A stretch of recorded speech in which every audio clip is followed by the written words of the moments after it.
잠깐 기도하고 우리 보도록 하겠습니다. 살아계신 하나님 감사합니다. 이 시간 하나님 우리 가운데 함께하여 주시옵소서. 감사드리며 예수님의 이름으로 기도했습니다. 아멘. 네, 오랜만에 또 이렇게 출애굽기 두 번째 시간을 가질 수 있는 것 같습니다.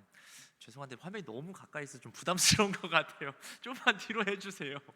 네, 제가 이렇게 제 모습이 너무 가까이 보이니까 부담스럽네요.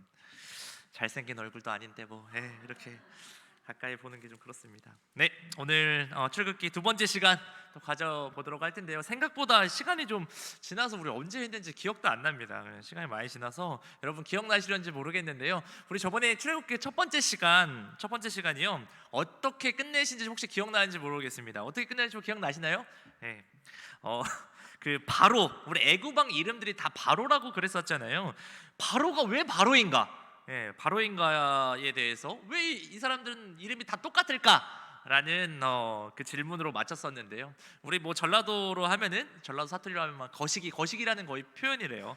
그런데 다 그냥 거시기로 다 통일을 해버린 거죠. 왜 그런 걸까? 그 이유는 바로 하나님이 그들의 이름에 대해서 별로 알고 싶지 않다라는 거예요. 너희들의 이름 그냥 내가 별로 알고 싶지도 않다. 그래서 성경에서 그냥 소개도 안 하고 있는 것이죠. 그러면 어떻게 비교가 되는 게 뭐냐면 이 바로에 비하면 우리 오늘 아침에도 우리 목사님께서 말씀하셨던 누구죠? 아브라함도 어떻게 보면 이름이 바뀌잖아요. 이름 엄청나게 크게 바뀐 것도 아니에요. 아브람에서 아브라함 한자 추가되는데 그것도 막 이름 다 적어주고 아브라함의 아내 이름 누구였죠? 사레이잖아요. 사레도 이름이 바뀌죠. 뭘로? 사라로 바뀌잖아요. 작대기 하나 바뀌는 거 가지고도 막 다 이렇게 소개를 해주시고 우리 야곱도 바뀌었죠? 뭘로 바뀌죠? 야곱도 이제 이스라엘이라는 이름으로 바뀌잖아요. 그렇게 해서 소개를 잘 해주시는데 이 바로라는 인물은 이름을 전혀 그냥 소개해 주시지도 않고 그냥 바로라고 어떻게 보면 그냥 거시기로 그렇게 통일하고 있는 모습을 본 겁니다. 하나님이 관심 없는 건요. 우리도 그렇게 관심 있어 할 필요는 없습니다. 할 필요는 없는데 그래도 이제 제가 지금은 이제 성경 이야기들을 좀 나누는 시간이니까요. 우리 또 출애굽기 2장은 참 우리 교회에서 몇 번 이제 설교했었던 이야기 있었죠. 한번 우리 윤전도사님도 하셨고 또 예전에 우리 강사님 오셔서 해가지고 저 사람은 저렇게 말하고 이 사람은 저렇게 말하고 좀 이렇게 그런 것들이 있는데 여러분 둘 다 틀린 게 아니라요. 둘 다 바라보는 관점들이 좀 다른 겁니다. 성경을 이렇게 보는 관점이 달라서 이상한 게 아니에요, 여러분. 관점들이 좀 다른 건데 저는 오늘 이 또 출애굽기 2장 이 모세 때 이야기 속 안에 성경에서 말해주고 있지 않은 그 뒷 역사의 이야기들 여러분 잠깐 제가 좀 소개해드리려고 해요. 왜 그러냐면 이걸 좀 알면 이 모세의 이야기들이 조금 더 풍성하게 여러분들이 좀 이해할 수 있는데 도움이 됩니다. 그래가지고 우리 사진을 보시면서 한번 이 바로들 한번 제가 소개해드리는 시간들을 가지려고 합니다. 한번 사진 한번 넘겨주시면요. 저쪽 여러분들이 보시는 곳에 이제 왼쪽 이제 끝입니다. 왼쪽 위에 있는 사람이요. 이게 이제 바로 이 모세가 태어나던 때죠. 모세가 태어나던 때에 애굽 땅에 살고 있는 그 히브리 산파들에게 사내 아이를 살해하라고 지시했던 그 왕 있잖아요. 바로 왕 그 사람이에요. 그 사람 이름이 이제 투투모세 1세라는 사람입니다. 투투모세 1세라는 사람이에요. 정말 나쁜 왕이죠. 그런데 이제 이 사람이 왜 그렇게 이제 히브리인들을 두려워하고 시기했을까? 이제 여러 이유가 있습니다. 우리가 짐작해 볼 수도 있는 건데 이제 그 중에 한 이유를 한번 제가 여러분들 설명을 드리면요. 이 사람에게는 아이가 잘 안 생겼던 것 같아요. 아이가 잘 안 생겼습니다. 그리고 정말 어렵게 얻은 아이 한 명 있었어요. 이 사람이 어떻게 보면 진짜 혈통의 딱 한 사람. 그게 바로 아들이 아니라 딸이었어요. 딸. 그 딸의 이름이 바로 하첵수트. 저 밑에 보이는 이 하첵수트라는 공주입니다. 이 하첵수트 공주가 바로 누구냐면 오늘 모세를 건진 그 바로의 딸이었었어요. 이 하첵수트요. 하첵수트가요. 그래서 하첵수트의 아빠 이 투트모세 1세 왕에게는요 평생 이 딸밖에 자식이 없었어요. 그리고 없었습니다. 역사적으로. 그런데 저기 이제 보이죠? 바로 이제 투트모세 1세 옆에 투트모세 2세라고 되어 있잖아요. 그럼 저 사람은 도대체 누군가라고 이제 궁금하실 텐데 이 사람은 양자였다고 합니다. 양자를 삼은 아들이었대요. 아들이 없으니까 아들을 삼은 거죠. 그런데 이게 또 자기 친아들이 아니니까 이것도 되게 두려운 거죠. 그래서 어떻게 하냐면 자기 딸 하체수트랑 결혼을 시키는 겁니다. 예. 그래서 이제 부부가 되는 겁니다. 그리고 그 옆에 또 아들이라고 표시되어 있죠. 저기 또 투트모스 3세가 또 있습니다. 투트모스 3세. 이 투트모스 3세는요, 투트모스 2세와 하첵수트 공주 두 사람 사이에서 나온 아들이어야 될 거잖아요. 근데 아니었다고 합니다. 예. 이 투트모스 3세는요, 투트모스 그 2세가 바깥에서 바람을 폈는지, 아니면 이제 양자 되기 전에, 자기가 양자 되기 전에 눈 맞은 여인이 있었었는지, 그렇게 해서 바깥에서 낳은 아들이었다고 해요. 예. 뭔가 이 좀 이야기들이 좀 여러분 좀 이해가 되십니까?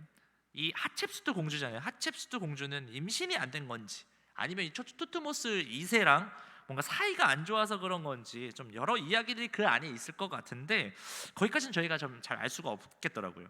아무튼 이런 상황 속에서 이 하첵수트 공주가 종교적인 예식을 취하기 위해 나일강에 목욕을 하러 가게 되는 거예요. 네. 그날 모세를 나일강에서 건지게 되는 그런 이야기들이 숨어져 있습니다. 참 우리는 알 수 없는 것들이 역사 속에 이렇게 풀어지면 또 이런 사건들이 있어서 이런 이야기들이 좀 뒤에 숨어 있습니다. 근데 여기서 이제 우리가 생각을 해보는 거죠. 그렇다면 진짜 왕의 혈통은 그럼 누굽니까? 네, 진짜 왕의 혈통은 하첵수트 공주에게 있는 거예요. 하첵수트 공주가 진짜 왕의 피를 가지고 있는 사람인 거죠. 그런데 그 하첵수트 공주의 아버지가 어디서 양자 데리고 와서 자기 신랑으로 삼고, 그 신랑이 왕권을 받아가지고 어떻게 보면 하첵수트 공주의 아이를 낳으면 모르겠는데 자기는 임신도 안 되고, 또 남편은 밖에서 바람 나가지고 아이를 데리고 왔는데 그 아이가 우리 하첵수트에게 그 투트모스 3세가 이뻐 보일까요? 안 이뻐 보이죠. 네, 이뻐 보일 수가 없습니다. 그런 상황에서 이제 이 하첵수트 공주도 자기 아버지처럼 자기도 모세를 양자로 삼아 버리는 거예요. 네. 그런데 이 모세를 양자로 삼는 것이요, 당시에 이 왕실에서 이게 참 보통 문제가 아니었을 겁니다. 이게 쉬운 게 아니었을 거예요. 근데 이 일들이 가능했던 것은 분명 이 왕의 부부 사이에 문제들이 있었고, 당시에 어떻게 보면 이 투트모스 2세도 이 하첵수트 공주가 모세를 데려오는 것에 대해서, 모세를 양자로 삼는 것에 대해서 어떻게 말할 수 없는 분명한 이유가 좀 있었더라는 것을 저희가 짐작해 볼 수 있는 거죠. 어쨌든 이렇게 해서 모세와 저 투트모스 3세가 어떻게 보면 세자책봉, 다음 왕위를 결정하는 둘 중에 하나가 어떻게 보면 왕이 되는 건데, 이 두 사람이 어떻게 보면 세자 경쟁을 하게 되는 것입니다. 어떻게 보면 이제 제가 봤을 때는 이 투트모스 2세보다 하첵수트 공주의 권력이 훨씬 강했을 겁니다. 왜냐하면 저게 진짜 혈통이니까요. 그럼 이 모세와 이 투트모스 3세, 저들의 아들들이죠. 이 3세, 이 두 사람이 장성해서 다음 왕으로 이제 세워진다면 하첵수트가 어떻게 보면 결정을 하는 거거든요. 하첵수트가 더 어떻게 보면은 권위가 분명히 있었을 거니까. 그럼 하첵수트는 누구를 선택하겠습니까, 여러분? 당연히 자기의 양자를 세운 모세를 무조건 세우죠. 예, 모세를 세우겠죠. 그래서 어떻게 보면 모세가 만약 자기 민족을 괴롭히는 그 애굽 사람 쳐 죽이지 않고 가만히 있었으면요, 한 40세의 애굽의 왕위는 모세로 세워질 가능성이 분명히 높습니다. 예, 그 가능성이 상당히 많았을 거예요. 그렇지만 그것은 하나님의 계획이 아니었다라는 거죠. 네, 하나님은 어떻게 하시죠? 모세를 어느 광야로 보내시죠? 미디안 광야로 이제 보내게 됩니다. 그래서 결국에는 어떻게 됩니까? 저 투트모스 3세가 이제 모세가 당연히 떨어졌으니까 투트모스 3세가 그냥 자연스럽게 왕 위에 정권을 잡게 되는 겁니다. 그런데 이 역사적으로 보면요, 이 투트모스 3세가 왕 위에 오르는 나이가 10살밖에 안 됐대요. 10살 정도밖에 안 돼가지고 얘가 너무 어리니까 그 엄마가 누굽니까? 하첵수트 공주, 모세의 어떻게 보면 양어머니죠. 그 공주가 자기 아버지의 어떻게 보면 투트모스 3세의 어떻게 보면 자기 아버지의 본처 친엄마는 아닌데 새엄마도 아니에요. 새엄마도 아니고 그냥 서류상 엄마라고 할 수 있는 건데요, 참 복잡한 집안인데요. 아무튼 이 하첵수트 공주가 되게 성격도 대장부였다고 합니다. 그래서 업적도 굉장히 많이 남겼는데요. 그래가지고 대리청정을 했다고 합니다. 그래서 어떻게 보면 이 모세 3세 그 뒤에서 어떻게 모든 걸 자기가 다 하는 거죠. 그래서 이게 나중에 어떻게 되냐면요, 이 투트모스 3세가요 이 하첵스트 공주가 죽고 나가지고 그 엄마의 모든 업적을 다 그냥 불태워버린대요. 예. 너무 엄마한테 눌린 게 많은 거죠. 뭐 진짜 엄마도 아니죠, 새엄마도 아니죠. 예. 그러니까 서류상 엄마, 그 하첵스트 공주한테 많이 당했나 봐요. 너무 화가 나서 엄마의 모든 업적까지 막 다 지워버리고 없애버리는, 그렇게 엄마한테 눌려가지고 아무 찍소리도 못하고 참고 있었던 그 모습이 역사적으로는 기록되어져 있다고 합니다. 그렇게 해서 이제 모세가 나중에 이제 80세가 됐을 때 이제 하나님이 부르시잖아요. 하나님이 모세에게 이제 애굽으로 가라고 말씀하면서 이렇게 또 말씀을 하시거든요. 출애굽기 4장 19절입니다. 한번 볼까요? 출애굽기 4장 19절 말씀 우리 한번 다 같이 봤으면 좋겠습니다. 4장 19절 한번 읽어봅시다. 우리 PPT 넘겨주세요. 네, 4장 19절. 자, 찾으셨으면 한번 우리 다 같이 한번 읽어보도록 할까요? 잠도 깰 겸. 우리 뭐하죠, 방송실? PPT 없으신가요? 4장 19절 우리 성경 보시면서 한번 읽어보도록 하겠습니다. 시작.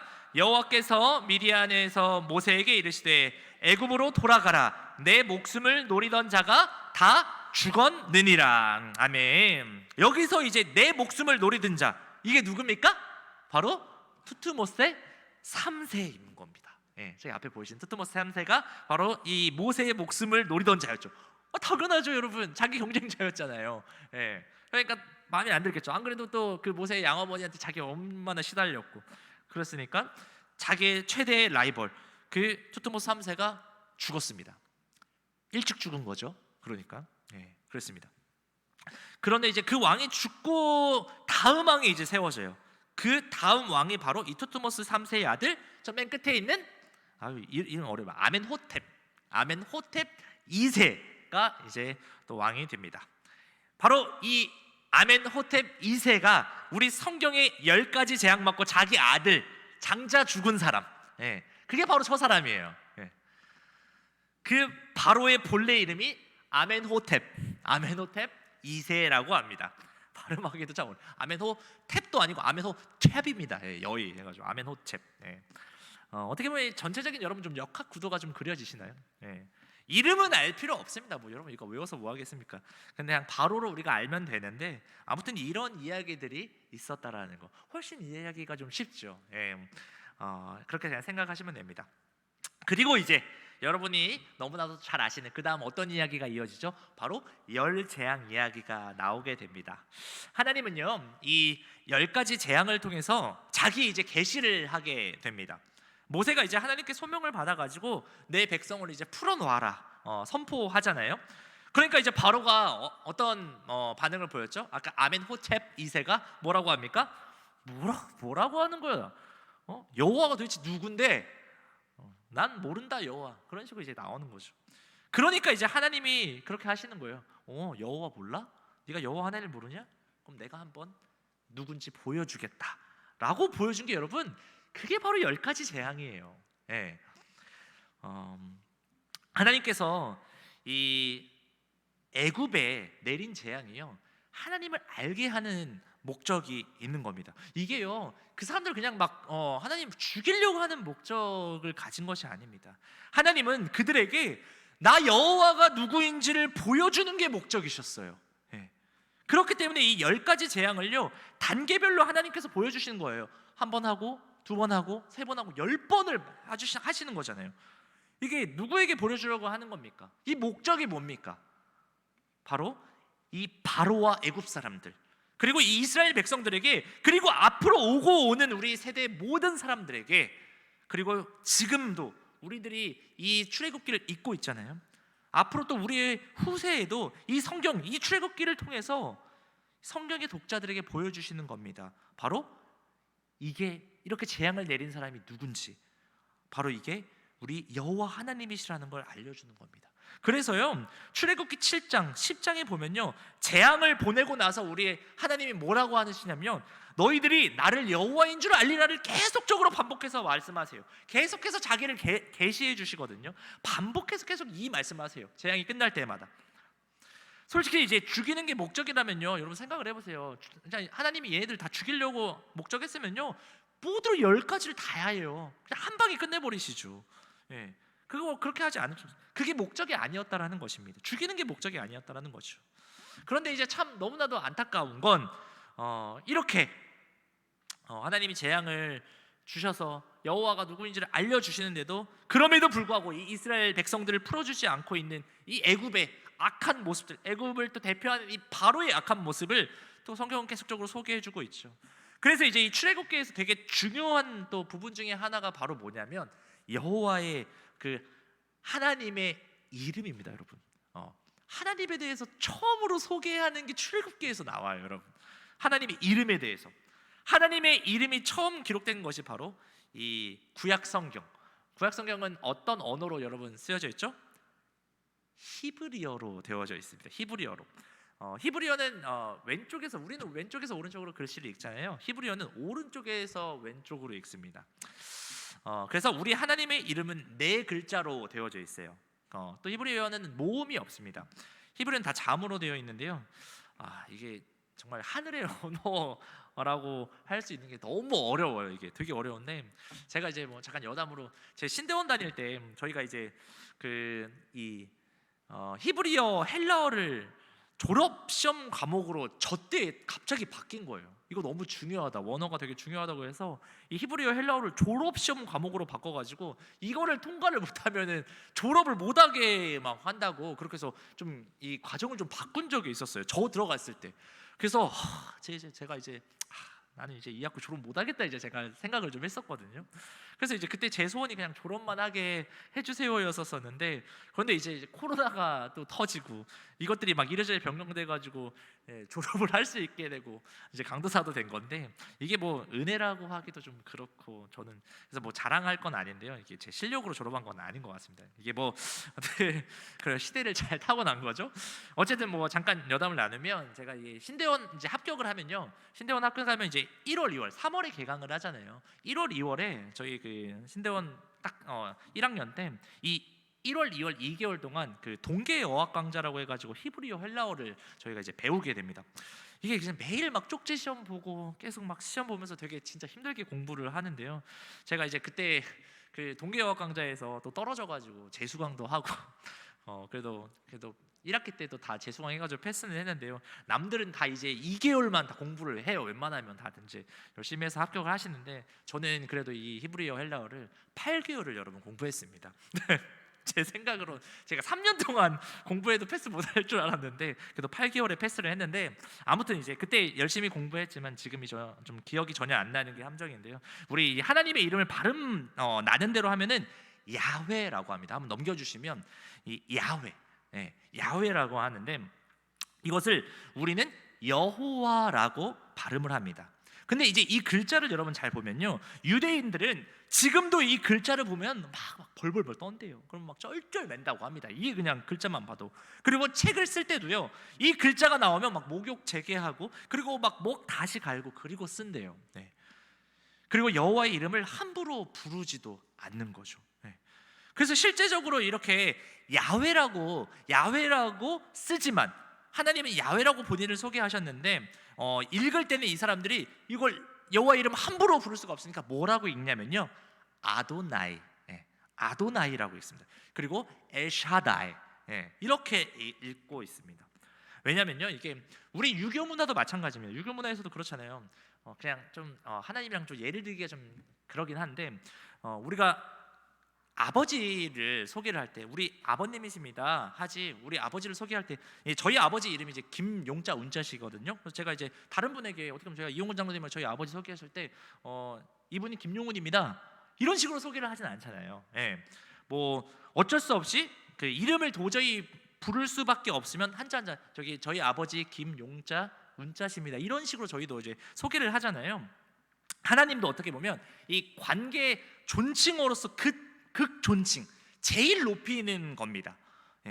이게요, 그래서 이때도 그랬지만 신약에서도 그 전통이 이어져요. 신약의 전통에도 이어져가지고 신약에서는 이 야훼 여호와라는 이름이 아예 쓰질 않아요. 나오지가 않습니다. 왜 그러냐면 신약 성경을 가장 많이 쓴 바울이 이걸 몰라서 이걸 안 쓴 게 아니에요. 야, 하나님을 야훼라고 표현하는 건 아는데 이 이름을 못 부르는 거예요. 예. 그 거룩한 이름에 대해서 이 사람들이 입에 담지도 못하는 겁니다. 이 여호와 하나님에 대해서. 그래서 예수님이요, 주기도문 가르칠 때도 여기서도 나와요. 할 때 우리 하늘에 계신 뭐라고 하죠? 여호와라고 안 하고 하늘에 계신 우리 아버지라고 표현을 하잖아요. 아버지라고. 뭐냐면 제일 무난한 게 하나님 아버지인 거죠. 그 정도로 그들에게는 이 하나님의 이름에 대해서 함부로 사용하지 않습니다. 너무나도 거룩하신 이름이라는 거예요.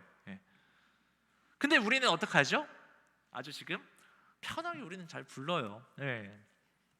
이것은요, 또 어떻게 보면 부를 수 있습니다. 부를 수 있는데, 근데 뭐냐면 여기서 좀 볼 수 있는 게 뭐냐면, 지금 우리가 살고 있는, 지금 우리의 이 시대는요, 얼마나 이 하나님의 이름을 거룩하게 여기지 않고 존귀하게 여기지 않고 경외하지 않고 있는지를 보여주고 있는 부분이 또 한 부분인 거죠. 여호와 이름이 같지 않습니다, 세상 사람들에게. 이 너무나도 거룩한 이름인데, 이 여호와를 여러분 우리가 그냥 편하게 부를 수 있다는 건 예수 그리스도로 인해서 우리가 정말 그 은혜 받은 자로서 부를 수 있는 거거든요. 우리 하나님을 아버지라 부를 수 있다는 게 우리에게 얼마나 귀한 건지, 그걸 여러분들 좀 느끼고 우리 살아가고 계신가요? 우리가 이게 얼마나 감사한 건지 너무나도 잘 모르고 있는 이 시대와 또 제 모습, 또 우리들의 모습이 너무나도 안타까운 것 같습니다. 축원하기는 우리 이 여호와 하나님의 이름을 존귀하게 여기는 우리 모두가 되기를 축원합니다. 아멘. 여호와의 이름을 존귀하게 좀 여길 수 있었으면 좋겠습니다. 그래서요, 이제 그들의 그 악함으로 인해서 재앙이 시작되는 겁니다. 그 첫 번째 재앙 바로 뭡니까? 물이 피가 되는 재앙입니다. 그런데요, 이 재앙을요 애굽의 술사들도 다 따라해요. 다 따라합니다. 그리고요, 두 번째 재앙은 개구리를 또 보내는 건데요, 이게 피게이파 돌종어 흑매, 저희 막 이렇게 막 외우는데 쭉 있습니다. 이것도 이제 애굽의 술사들이 개구리 보내는 것도 다 모방하고요. 세 번째 재앙은 또 이때부터 이제 애굽의 술사들이 모방을 또 못하죠. 세 번째는 또 못해요. 그리고 이런 걸 보면서 뭐냐면 사단도 능력이 있다라는 겁니다.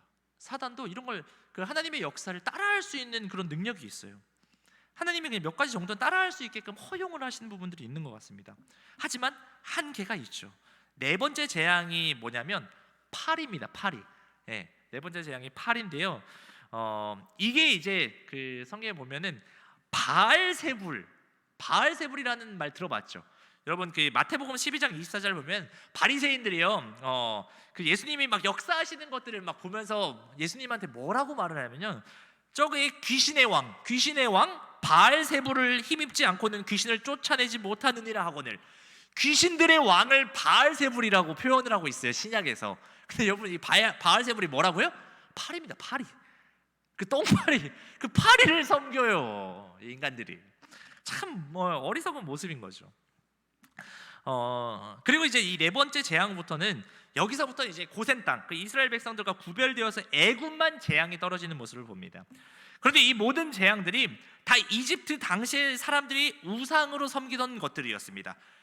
다 우상으로 섬겼던 것을 하나님이 어떻게 바꾸셨죠? 우상을 재앙으로 바꾸셨습니다. 여기서 우리에게 주신 메시지가 있는 겁니다. 우리들의 마음속에 우리들의 우상, 여러분들의 우상엔 뭐가 있습니까? 우리가 지금 내가 어떤 우상을 지금 섬기고 있는지, 하나님보다 더 사랑하고 하나님보다 내가 더 중요시 여기는 게 우상이에요, 여러분. 우상이 뭐 따로 뭐 부처님 앞에 가가지고 우리가 절한다고 그러게, 그것도 우상 숭배지만 지금 우리 시대들은요, 하나님보다 더 사랑하는 그 우상들이 정말 있거든요. 여러분 마음속에는 어떤 우상이 있는지 한번 이 시간에 한번 알아보는 시간을 가져보도록 하겠습니다. 그럼 여러분, 내가 어떤 우상을 가지고 있는지 잘 모르시죠? 타겟을 한 명 잡아야 됩니다.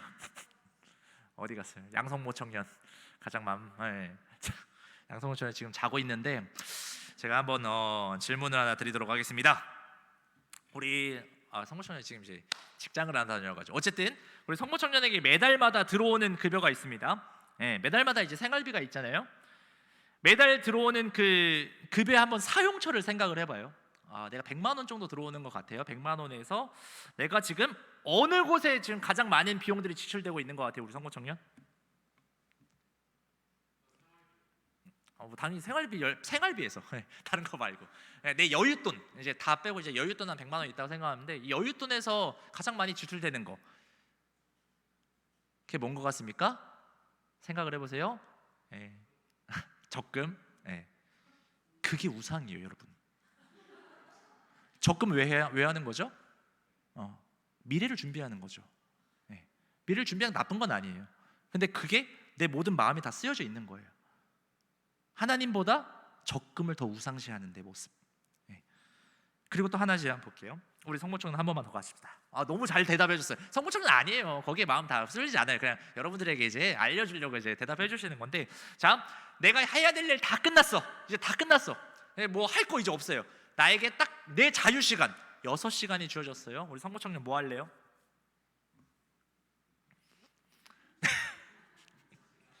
에? 여러분 성모총련 대답에 집중하지 마시고 여러분 생각해 보세요. 6시간 있어. 네, 뭐 하실 거예요? 네. 우리 그러니까 6시간 있다고 생각하면 뭐 하겠습니까? 그러면은 우리 좀 40, 50대 우리 엄마들은 제가 생각했을 때 많은 분들이 드라마 볼 겁니다. 밀렸던 드라마를 드디어 이제 시작해서 이제 드라마 볼 건데 뭐 여러 가지가 있겠죠. 여러 가지가 있는데 여러분 그게 내 우상이에요. 어떻게 보면. 네. 현대인의 대부분의 우상은 뭡니까? 돈이에요. 그리고 저희 세대는 뭐냐면 돈보다 내가 우상입니다. 내가 가장 중요하거든요. 그리고 이제 부모님들은 자녀가 우상인 경우가 되게 많습니다. 소망하기는 또 축복하기는 여러분 우리가 좀 이 마음관리를 잘 하시기를 축원합니다. 왜냐하면요 우리가요 뭔가 이 하나님보다 내가 다른 것, 뭐 돈을 더 사랑하고 하나님보다 내 자녀, 내 자신을 더 사랑하잖아요. 그게 어떻게 돌아온다고요? 재앙으로 돌아온다고요. 재앙으로. 하나님이 그렇게 지금 일을 하시는 것을 볼 수가 있습니다. 어떻게 보면 그 사람들에게 가장 그들에게 의지가 되고 그들에게 힘이 되어줬던 건 그들이 섬기고 있던 나일강, 그들이 섬기고 있던 그런 우상들. 매일 집에 와가지고 바알세불님 저 왔어요. 오늘도 저를 지켜주셔서 감사해요. 그런 기도했겠죠. 그게 어떻게 됩니까? 재앙으로 돌아옵니다. 그들이 믿고 숭배하고 의지하는 것들을 재앙으로 바꿔버리시는 그 하나님의 일하시는 모습. 그 정도로 하나님은요 우리가 다른 것을 바라보는 것을 되게 질투하시는 하나님이라고 분명하게 소개하고 있습니다. 성경은. 우리가 다른 것에 마음 뺏기지 않기를 축원합니다. 네. 그리고요 오늘 꼭 기억했으면 좋겠습니다. 우리가요 이 하나님을 아버지라 부를 수 있다는 것이 얼마나 감사한 것인지, 이 여호와 하나님을 우리가 아버지라 부르고 이 여호와 하나님 앞에 우리가 거리낌 없이 두려움 없이 편하게 나갈 수 있다는 게 이게 얼마나 귀한 건지요. 그래서 그 하나님의 존귀함, 세상 그 어떤 것보다 우리 하나님만으로 만족할 수 있는 우리가 되기를 축원합니다. 아멘이시죠? 그러면요 왜 그러냐면요 왜 그렇게 해야 되냐면요 그래야 우리가 우상 숭배하지 않습니다. 그리고 다섯 번째, 여러분 또 어떤 일이 일어나는지 아십니까? 다섯 번째 재앙이 뭔지 아십니까? 그 다섯 번째 재앙은 다음 시간에 보도록 하겠습니다. 기도하겠습니다. 살아계신 하나님 감사합니다. 오늘 또 이 출애굽기의 이야기들을 통하여서 우리에게 말씀하여 주신 하나님을 아버지라 부를 수 있음이 그것이 얼마나 우리에게 감사한지. 지금도 유대인들은 또 이슬람 또 유대교들은 아직도 그 여호와 하나님의 이름을 벌벌 떨며 그들은 하나님 앞에 하나님의 이름을 그렇게 존귀하게 여기며 살아가는데, 이단적 사상이지만 그래도 그 하나님 여호와 하나님의 이름을 그렇게 존귀하게 여기는데 진리된 이 하나님의 말씀을 믿는 우리가 그 하나님 여호와의 이름을 너무나도 무시하고 경히 여기는 우리의 모습은 없는지 다시 한번 우리의 자신을 점검하며 그 하나님 앞에 그 하나님의 이름을 우리가 감사하며 여호와 하나님과 교제하며 동행할 수 있는 우리 모두가 될 수 있도록 주님 함께하여 주시옵소서. 한 주간도 주님과 동행하기를 소망하며 살아계신 예수 그리스도의 이름으로 기도했습니다. 아멘. 우리 이 시간 찬양 하나 할 건데요, 여러분 다 처음 들어보시고 처음 불러보시는 찬양일 겁니다. 하나님 아버지라는 찬양인데요, 이 찬양에 담긴 그 가사를 생각하시면서 그냥 읊조리며 하는 찬양입니다. 함께 이 찬양의 가사들을 생각하시면서 저는 어떻게 보면 제 개인적으로는 이 찬양으로 제 어려운 시절들을 다 어떻게 보면 이겨낼 수 있는 귀한, 저에게 개인적으로 너무 귀한 찬양인데, 여러분 다 처음 들어보시는 찬양일 겁니다. 근데 이 찬양에 담겨있는 가사 속에 하나님이 내 아버지심이 얼마나 감사한지 그 가사들을 함께 우리가 또 고백하며 나아가는 시간 됐으면 좋겠습니다. 하나님 아버지 함께 찬양하겠습니다.